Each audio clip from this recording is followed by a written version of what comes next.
Ricardo Silva está lá na segunda trave. Jogadores se concentram sobre a marca penal. Vem a cobrança fechada direta! Gol do Ituano! Salve, Nação Santista, eu sou o Felipe Hipólito. Estamos começando aqui o 4º episódio do podcast do Peixão, um programa feito por 3 santistas apaixonados para você, santista. Como sempre, comigo aqui, o Longo. Fala, Longo. Salve, nação. É sempre um grande prazer estar aqui e falar sobre o Santos. E também o Matheus. Fala, Matheus. Um abraço, torcida do Santos, Longo, Felipe. Hoje o programa promete com os assuntos do Santos. Com certeza. Nesse primeiro bloco, como sempre, a gente vai falar da última partida, né, a mais recente. Não tem como a gente não falar de Ituano 2, Santos 0, jogo no Novelli Júnior no último sábado, à tarde, a partir das 4h30. Uma partida após a qual o Santos recebeu muitas críticas, né? Pouquíssimas oportunidades de gol, mais de 30 cruzamentos, dos quais 5 foram certos, e realmente um time bastante bagunçado e bastante frágil. Longo, o que você pensa dessa partida? Horrorosa. Se eu pudesse definir uma palavra, seria horrorosa a partida. Um time bagunçado, um time que parece um catadão em campo. Aquela imagem da tentativa de inversão de jogo com o Sanches, que ele pega a bola com a mão, aquilo lá acontece na pelada. Quando você não quer deixar que a bola saia, tal, para o jogo agilizar, tal, você pega com a mão. O time do Santos é um time de pelada, é a personificação de uma partida entre casados e solteiros. E isso é muito por culpa do Gesualdo. O time do Santos do Gesualdo parece o time do Leverkusen. Eu falei isso no último programa, deram risada de mim, mas o time do Santos parece o time do Leverkusen, com um adendo. O time do Leverkusen tinha goleiro, o time do Leverkusen tinha Vanderlei. E o Everson falhou. O primeiro gol eu dou uma absolvida nele, mas no segundo gol foi ridículo. Botar o Soteldo na barreira. E não prever que o Correia, um jogador experiente como o Correia, poderia chutar no gol, para mim o Santos tá uma bagunça. E aí, Matheus? A partida de sábado foi decepcionante pro torcedor do Santos. Acho que pro Pérez, pro William Thomas, que é o diretor do Santos, para todo mundo. O Santos até começou, deu até uma expectativa de que faria um bom jogo, né?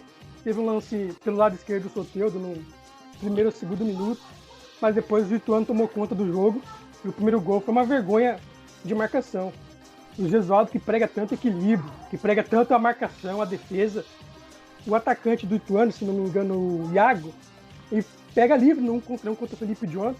O Pituca fica do lado do Alisson no meio e não vai ajudar na marcação pro Felipe Jonathan. E o atacante ficou com um espaço e foi muito feliz na finalização. E o Ituano continuou melhor. O Gesualdo falar para mim que o Santos do futuro é o Santos do segundo tempo. Meu Deus. Com o Santos vindo de trás como segundo volante, sendo que a gente sabe que o melhor do Santos é perto do gol. Com o Soteldo no meio, o Soteldo não tem físico para jogar no meio. Ele pega o zagueiro de costas, o zagueiro mata a jogada e acabou o lance. O forte do Soteldo é no 1 contra 1, para ele pegar o zagueiro de frente, ele fazer as suas jogadas, um drible, um passe, um cruzamento. Foi um Santos horrível, um Santos apático, dando a mão à palmatória pro Longo, um Santos que lembrou o time do Leverkusen. Jair Ventura era um pouco diferente, lembrava muito o time do Leverkusen, até porque rachões, 2 dias de folga, então muitas coisas pareciam no Leverkusen. São muitos sintomas do Santos do Leverkusen no time de hoje. Então, uma partida muito ruim do Santos, uma partida pífia. Muito ruim. E o que assusta também, além da partida, é o diagnóstico que o técnico tem feito, né? Porque uma insistência com o Arthur Gomes, que não dá para entender. A insistência com o Pituca, também quase ali como um 10. Também é muito difícil entender e defender isso. E o Santos também, essa frase dele, né? Essa declaração de que o segundo tempo do Santos nesse jogo é o futuro do Santos, isso é assustador, né? Porque se o nosso futuro é esse futebol que apresentou contra o Ituano, no segundo tempo, um time fazendo vários cruzamentos, me parece que os jogadores, eles ali tentar improvisar, porque viam que as ideias do Gesualdo não estavam surtindo efeito, e resolveram improvisar, Sim. fazer o que é mais simples, né? Que é você levar para o fundo e cruzar a bola. O Santos cruzou várias bolas e enfim, uma bagunça generalizada,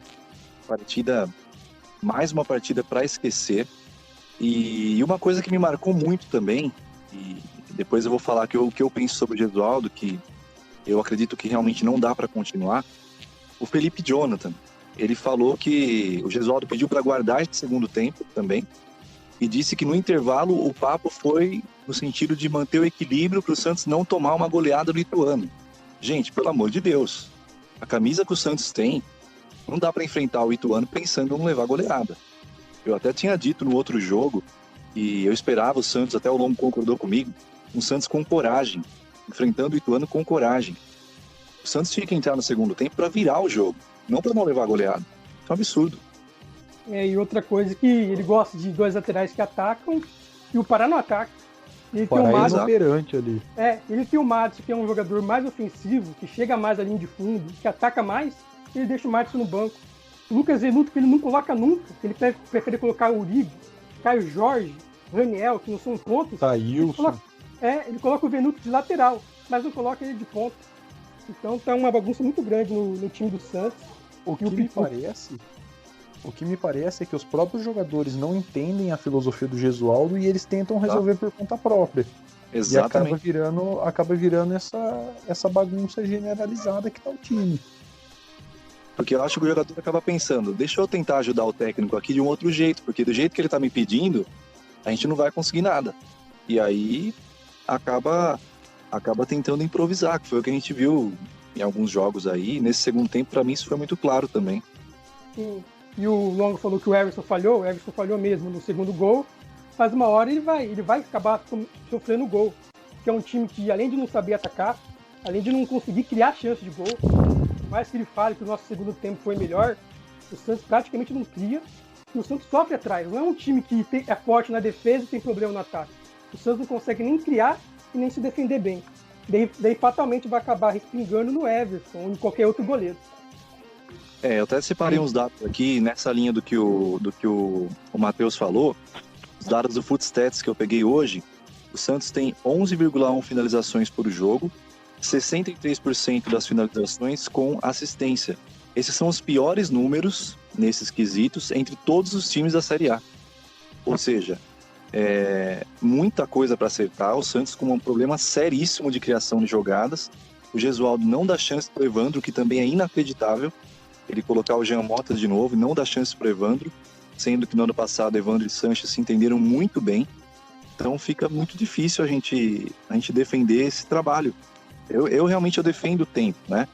Como eu coloquei aqui, o Matheus também colocou, defendo que o técnico tenha tempo e defendia que ele tivesse mesmo, pelo menos até o final do Paulista. Mas isso quando esse tempo ele é bem usado, quando a gente vê evolução, né? Quando o trabalho se mostra promissor, mas o que está acontecendo hoje é uma bagunça. O time se esforçando, os jogadores não estão fazendo corpo mole, muito pelo contrário, eu vejo muito esforço dos jogadores suando, tentando, mas como o Longo disse, como as ideias não estão, os jogadores não estão assimilando, não está dando certo, os jogadores estão tentando outras formas de fazer isso acontecer. O técnico está perdido, eu acredito, né? E para mim o que foi a gota d'água, além das entrevistas, além do rachão, e o rachão, para mim, ele se justifica, na verdade, eu acho que é um tempo perdido, mas ele poderia até se justificar se o Santos tivesse uma intensidade absurda, vários treinos intensos, que a gente não tem notícia de como é o treino especificamente, mas aparentemente não são treinos tão intensos assim. Ele está tentando, inclusive, aumentar a intensidade aos poucos, né? Então, para que rachão? E não foi o primeiro rachão, sexta-feira, já houve outras notícias e rachões também. E aí você tem esses treinos aparentemente mal aproveitados, né? O Gesualdo veio também de uma forma, na minha opinião, está se mostrando claro agora, com uma tática engessada. Ele pensou que ele está de férias. Exato. Parece que ele veio a Santos de férias. Que o esquema dele, que é o 4-3-3, que ele basicamente jogou no Porto de 2006 até 2009, requer dois laterais bastante ofensivos. E ele joga com o Pará. requer um primeiro volante com muita qualidade de passe, que joga com o Alisson. Quando você joga com o Alisson, por mais que o passe do Alisson seja horrível, o Alisson tem uma saída de bola lenta, então a nossa saída fica lenta. A gente fica um time previsível. O Santos não tem um camisa 10, o Santos é um ótimo jogador, mas o Santos não tem um camisa 10 para organizar essas jogadas. Então fica muito complicado jogar nesse esquema e nesse estilo de jogo que o Gesualdo tem que implantar no Santos. O Gesualdo, ele tem assim, eu tenho um respeito grande pela trajetória dele, todos os elogios que ele conquistou aí, do próprio Mourinho, Falcão Garcia e tantos outros jogadores, e é muito bacana o respeito que ele tem pela história do Santos. É muito, muito louvável isso, eu respeito muito, e independente de qualquer coisa, eu acho que sempre tem que haver o respeito com o profissional, né, com a pessoa e tudo. Mas ele veio para o Santos, aparentemente, pensando que o Santos era o vice-campeão brasileiro, que seria tranquilo, ele poderia fazer um trabalho sem muito... de uma maneira um pouco mais tranquila, e não é uma crítica à idade, mas me parece que ele está mesmo no ritmo de aposentadoria mesmo. É uma questão de fase da carreira. Ele está numa fase mais tranquila, me parece que não tem aquela gana que ele já teve em outros trabalhos. E aí... até por isso a comparação com o Liverpool, né? Porque o Liverpool ele chega mais ou menos num status semelhante ao Santos. Sim, aquele o paizão, boa praça ali, tá tranquilo, tá com o burro na sombra, e o Gesualdo, ao que me parece, ele tá nessa mesma pegada. Não por intenção dele, nada assim, mas é que, assim, natural, sabe, de quem já tá até um pouco cansado do futebol, alguém que tava perto de aposentar, e veio um convite de um clube gigante num cenário mundial, o clube do Pelé, e ele falou assim, não, vamos topar esse desafio, porque é uma grande chance que eu tenho. Eu posso enriquecer ainda mais meu nome na história, posso ser campeão em quatro continentes, mas o futebol aqui não é assim, né? O futebol aqui é muito imediatista, e ao mesmo tempo que é imediatista, você tem que pensar em ter uma perspectiva futura. E o Gesualdo o time do Santos do Gesualdo não tem essa perspectiva. A gente tem um clássico contra o Palmeiras agora, e que eu me arrisco a dizer que o Santos sofre sérios riscos de ser goleado. Eu não acho que o Santos vai ser goleado contra o Palmeiras, mesmo que o Gesualdo não seja demitido, mas o futebol praticado pelo Santos não dá perspectiva futura que o Santos pode ser campeão paulista, ou que o Santos pode fazer uma grande Libertadores, por exemplo. Ele veio para o Santos, e o que eu penso? Em vez de ele tentar aproveitar um pouco, claro que os estilos são diferentes, mas em vez de ele tentar aproveitar um pouco do que o São Paulo deixou, o legado tático, de retomar rápido a bola, algumas coisas, ele já meio que falou, não, vamos começar do zero e vai ser o Santos do Gesualdo. Pode ter nada do São Paulo, e essa é a impressão que eu tenho. Então ele está começando do zero o trabalho, e com características, exigindo certas características dos jogadores, que até dos atacantes mesmo, que eles não têm. Então fica muito difícil isso da liga, e ele não me parece estar numa fase flexível, ele está bem ali com aquela ideia fixa, né? E não muda essa ideia, e fica muito difícil isso da liga. Agora, algo que eu acho que foi a gota d'água para mim, até a ponto de eu me manifestar no Twitter sobre isso, foi essa folga que ele deu para o elenco na segunda-feira. Isso para mim, isso é demais, porque o Santos fez uma partida, já tinha feito uma partida horrível contra a Ferroviária, tem uma semana inteira de trabalho, aliás, a terceira semana que ele tem inteira entre um jogo e outro, o time não apresenta evolução, ele elogia o segundo tempo, inacreditavelmente, e depois dá uma folga, e na verdade parece que é até um prêmio para os jogadores pelo esforço no jogo. Gente, pelo amor de Deus, um jogo desse, o Santos tinha que voltar às 8 da manhã na segunda-feira para treinar, para repetir, para tentar corrigir, mas me parece que ele está muito tranquilo, achando que as coisas vão acontecer muito naturalmente, e não é assim, o time não está mostrando evolução, e essa folga para mim foi um absurdo. O Corinthians foi treinar normalmente, e o Corinthians deu um vexame também grande. O Vasco também voltou nessa segunda, o Santos tinha que voltar na segunda-feira. Depois de 2 vexames, porque pra mim, empatar com a Ferroviária como foi, com o Everson sendo o melhor em campo, e perdendo como foi pro Ituano de 2-0, foi 2 vexames, o Santos tinha que voltar na segunda-feira. A coletiva pra mim foi um pouco mais absurdo, porque ele falar que o futuro do Santos é o segundo tempo contra o Ituano, E deixou... Nossa, foi um grande absurdo. Dá vontade de chorar, tá? Isso. Dá vontade de chorar, ver uma coisa dessa? Dá. Se o futuro do Santos é o segundo tempo contra o Ituano, o Santos vai ser rebaixado.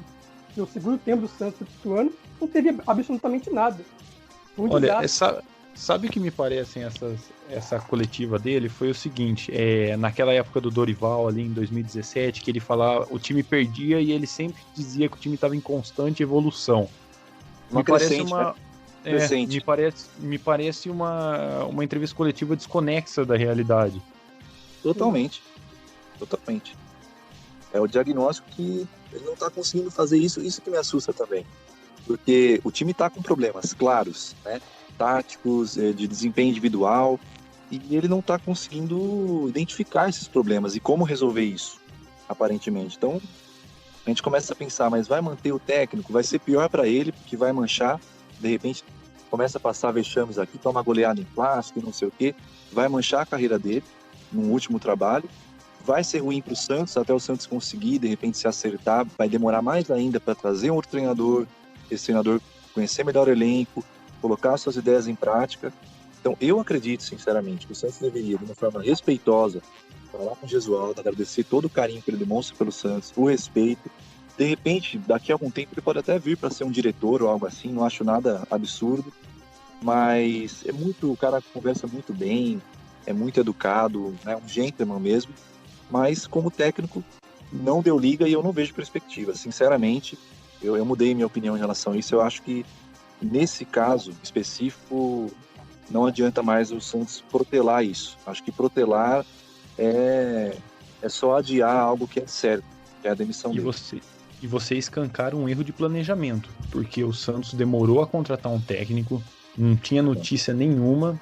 Quando pipocou a notícia do Gesualdo foi um pouco antes já do anúncio oficial. E aí você tem essa demora e o que acontece? Você traz um técnico com ideias totalmente opostas às que vinham sendo implantadas aqui e tinham dado certo no ano passado.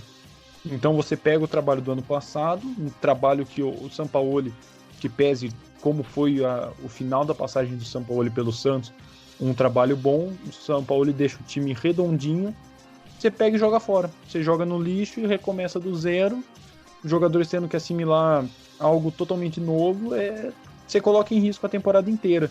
Isso sem entrar no fator da multa, né? Que há muita discordância aí de qual é o valor da multa do Gesualdo, mas é o que me parece é mais um erro da gestão Pérez. Não é só da... Só um momento.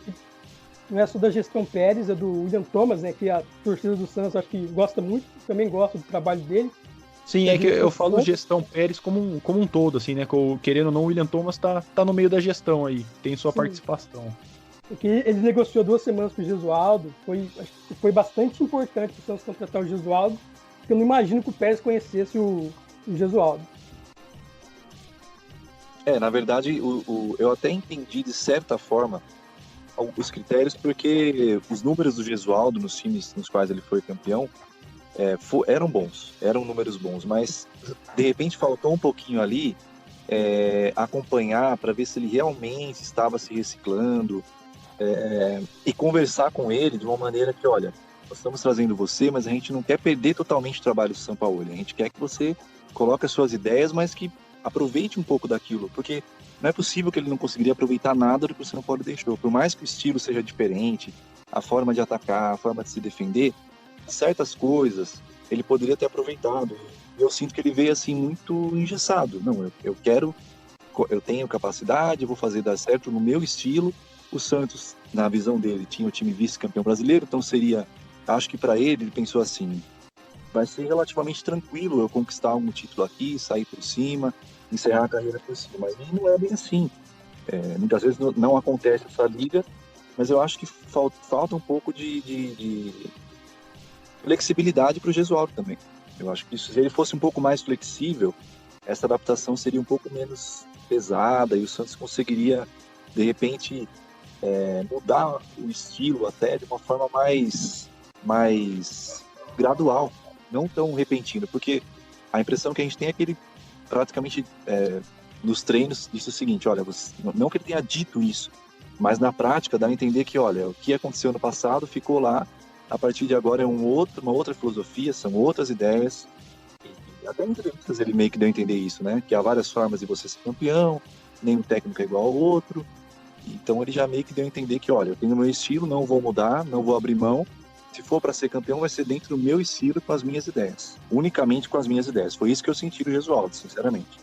Concordo. E é meio difícil, por mais que você fale que o treinador que ele quer que siga um pouco a linha do Sampaoli, é complicado você falar para um treinador que tem uma ideia completamente diferente de jogo para ele seguir um padrão de outro técnico. É mais ou menos que você contratar o Filipão, o Carille e mandar jogar igual o Sampaoli.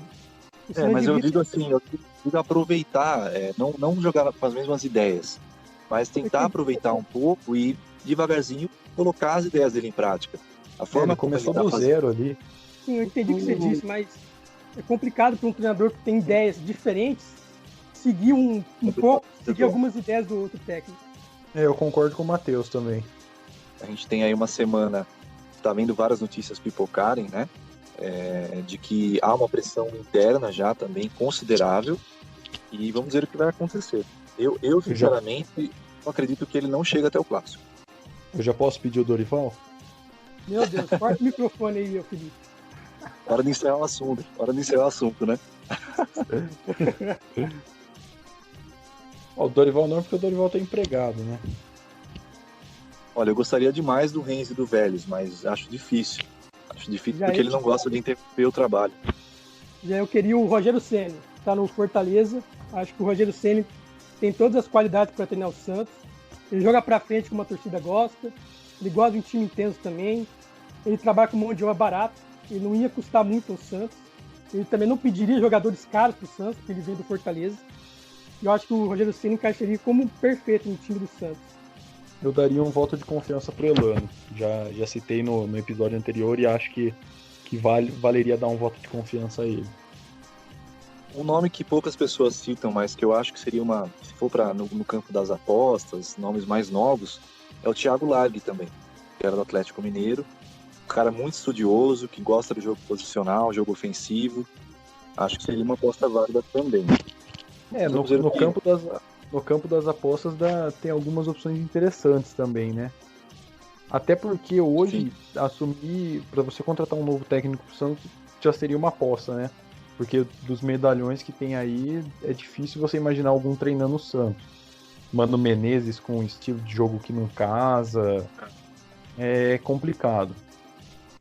O Thiago Largue, ele foi bem no Atlético Mineiro, razoavelmente bem. Eu acho que seria uma aposta arriscada. O Elano nem se fala. O Elano e o Thiago Largue já contrataria para treinar o time sub-20, sub-23. Eu olharia com olhos diferentes o Thiago Carpini, técnico do Guarani. Tem feito um trabalho muito bom, mas eu também acho ainda mais arriscado que o Elano. Pelo fato de, ainda mais sendo um ano político, tem todo esse componente político também, né? Isso. O complicador para o Santos agora é que não tem técnicos disponíveis, né?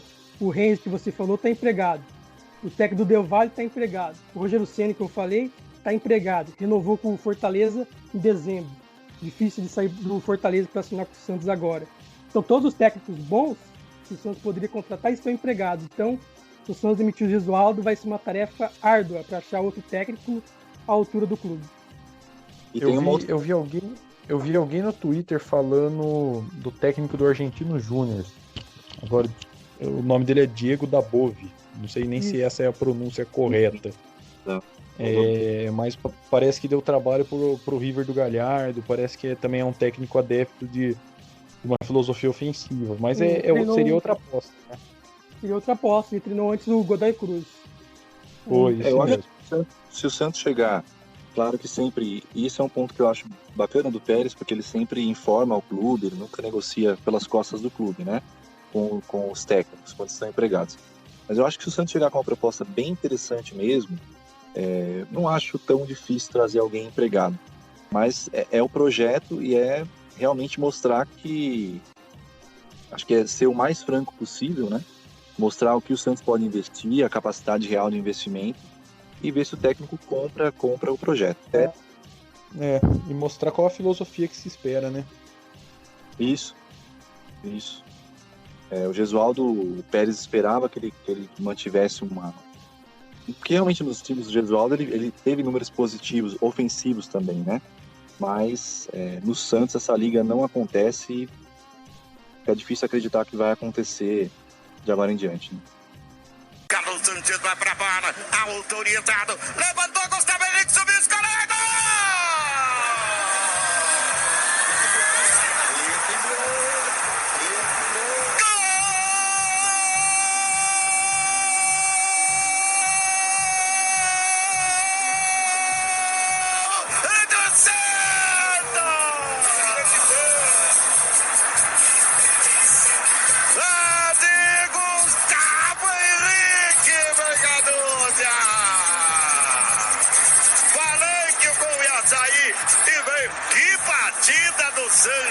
Cheia de curva, rapaz. Ele bateu, chegou de curva, subiu, de olhos abertos, também da zaga do Palmeiras, sem marcação.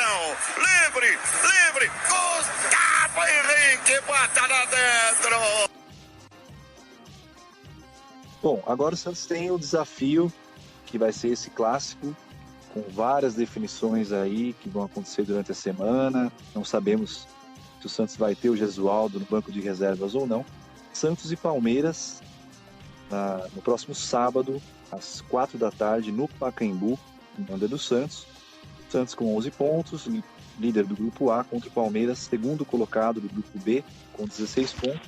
O Palmeiras só está atrás do Santo André, que tem a melhor campanha do campeonato, com seus 18 pontos, uma campanha muito boa do Ramalhão.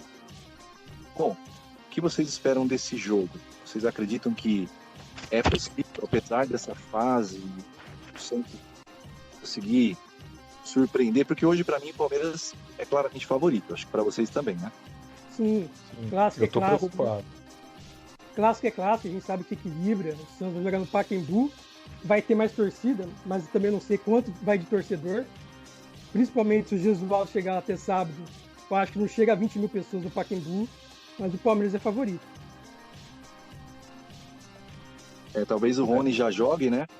E o Palmeiras vai ter 2 pontas ali. Sim, tem a lei do ex, Lucas Lima, lei do ex. Nossa senhora. A sorte é que o Lucas Lima não joga, né? Ele tá fora?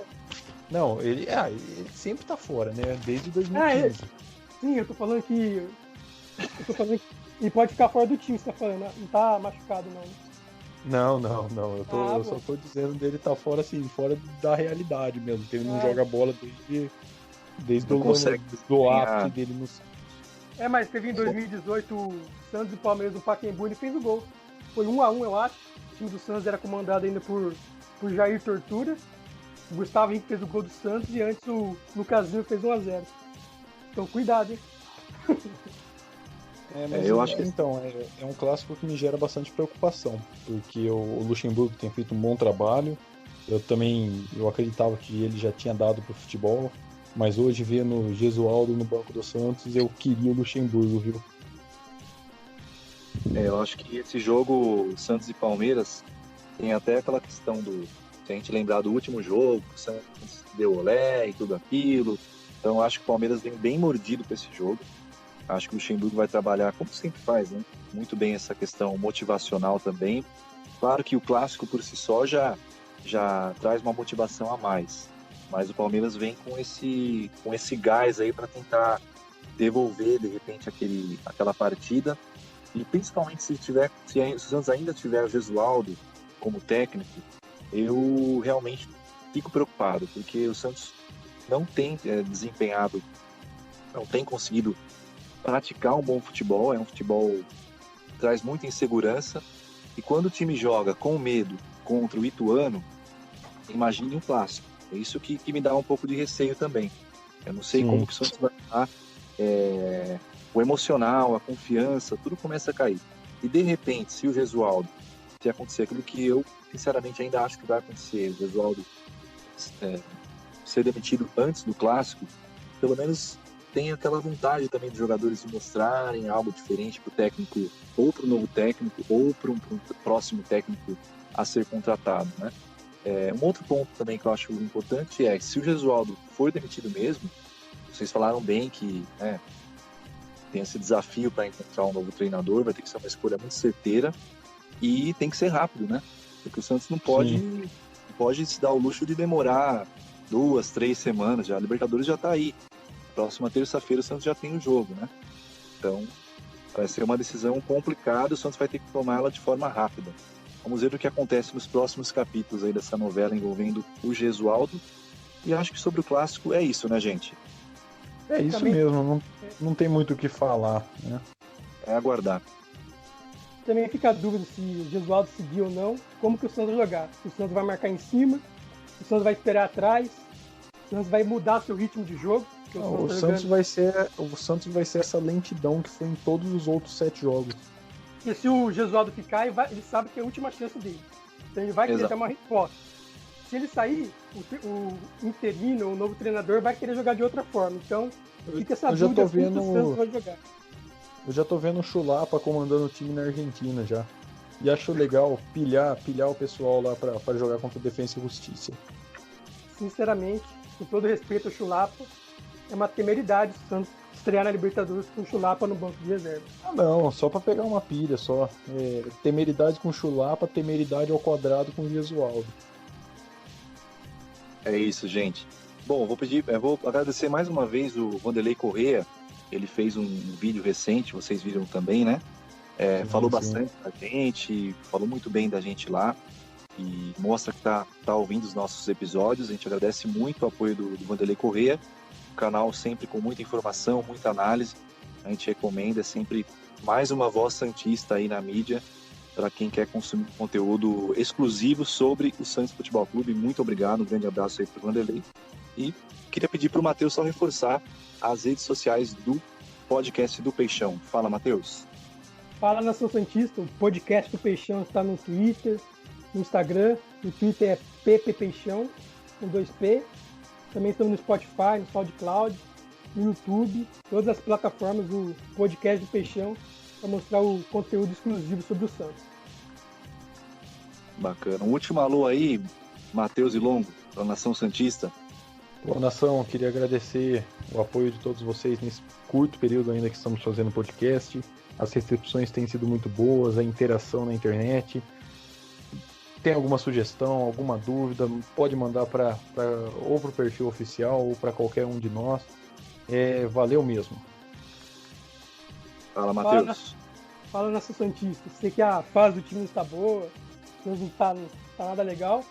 A gente agradece o apoio, o carinho, mensagens, críticas, sugestões, para o programa crescer cada vez mais. É isso aí, galera. Muito obrigado a todos os ouvintes, muito obrigado pelas sugestões. Continuem falando, continuem aí dando suas opiniões, contribuindo, porque toda contribuição é muito bem-vinda, ainda mais dos santistas, né, que também são apaixonados pelo Santos, assim como nós. Um grande abraço a todos, fiquem com Deus e até o próximo episódio.